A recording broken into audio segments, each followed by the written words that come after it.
What's up, everyone? We're taking a look at the final NECA Heroes of the Storm figure that I own, Diablo's former Archangel, Tyrael. Alright, so quick look at packaging. This is the same standard Heroes of the Storm package we've gotten with Illidan and Arthas. So, logo, figure, name. On the back, it's a write-up, and the other figures. That is it. So let's pull them out. Alright, so here he is out of the packaging, and for those of you who aren't familiar, Tyrael comes from the Diablo series, and if you really aren't familiar, then you'll notice that obviously one of the striking things about this figure is that he does not have a face, and that's just the design of the character when he's got his hood up. It's kind of shrouded in black darkness, and you can't see his face. He does have a head, but you're not going to see it when he's all decked out like this. Before I got this guy out of the package, I was under the impression that he might actually be my favorite of the three that I've gotten. I really do like this character, and I like the design of him quite a bit, but I'm not so sure now that I've actually got him out. There's some things here that are bugging me quite a bit, mostly in the articulation area. So we'll go over Sculpt and Paint first. So Sculpt, he is, like the others, he's pretty well detailed in terms of how they sculpted him out.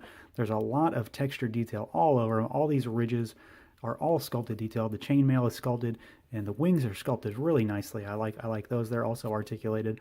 And just in general, he's a very nice looking figure from a build standpoint. I like him. He's a very unique type of, heavenly knight type of character. But in terms of that, it can only go so far. So we'll go to Paint next. Paint's really good. Lots of gold, obviously. He is pretty well decked out in gold. We've got a lot of inlaid designs all over him. We've got the blue orbs in the chest. The wings are painted gold and silver. And then that's pretty much it. It's a layering of gold and silver for this guy. It's all very clean. It all looks good. I'm very pleased with how he looks in both build and paint.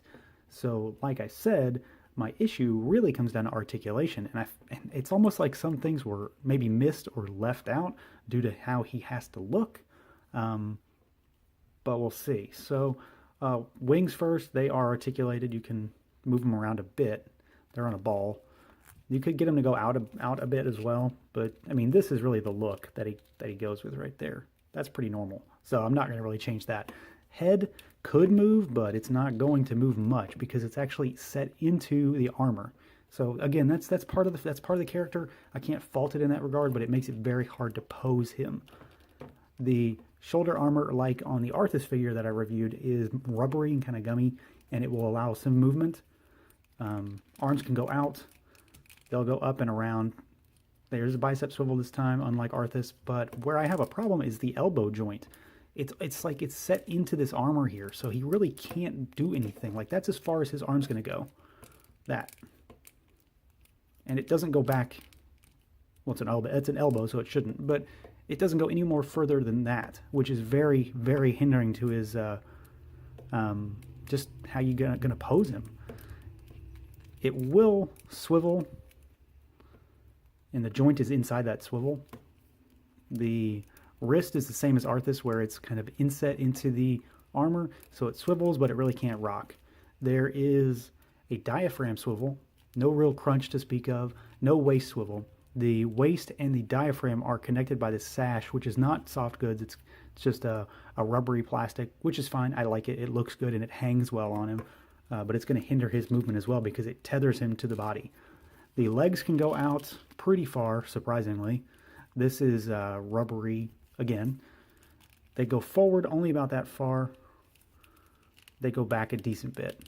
There is a thigh swivel. The knees have a single joint, and then they actually swivel at the knee, which is kind of weird. I can understand why, though, because of the sculpt, but I almost think they could have done it right here at this cut in the armor. Because you're not going to do anything like that. You're not going to go too far with him. Now, as far as the feet, I have a problem here as well, because they can rock back and forth just a little bit, but they have very little side-to-side motion, and they do swivel. But when you're standing him, like, unless you're really pushing him, like, I'm having a real hard time getting him to sit flat. So he's gonna do a lot of that where he's kind of on the inside of his heels almost. So that bothers me. It's not a huge deal. He's still sturdy. Don't get me wrong. He's not going to fall over, but he looks kind of clunky when you have him kind of standing funny.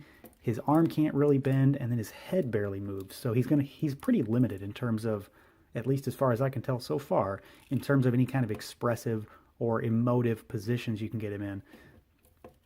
So he may just be more of a stoic type background character maybe. He's probably not going to be at the forefront of my shelf because of my limitations that I'm finding here. Okay, so overall, what do I think? He's not a bad figure. I think he's the worst of the three that I bought, unfortunately, and I was really looking forward to this one more so than the other two, which is odd because I'm more of a Warcraft guy than a Diablo guy. But I have played them all. I love the sculpt and I love the paint, so that on its own is really good, and he does look great. But you just can't do a lot with him. I'm finding it very hard to put him in any real poses that satisfy me. So that's just a negative in that regard. I do like the accessory. He does come with his Eldruin sword, and it's sculpted well, and it's big, and it's painted well. It'll match up against Arthas's Frostmourne pretty well.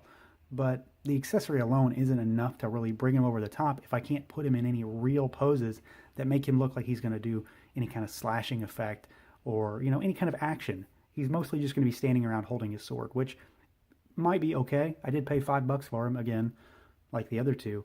But if I had paid $20 for this guy, I'd probably be slightly less enthused than I am.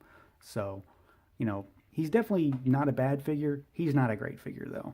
He's more like a slightly articulated statue in some regards, but he does at the very least look cool, and that counts for something in my book. So that's going to do it for this one. As always, stay tuned for more reviews. Feel free to like, comment, subscribe, and share. And until next time.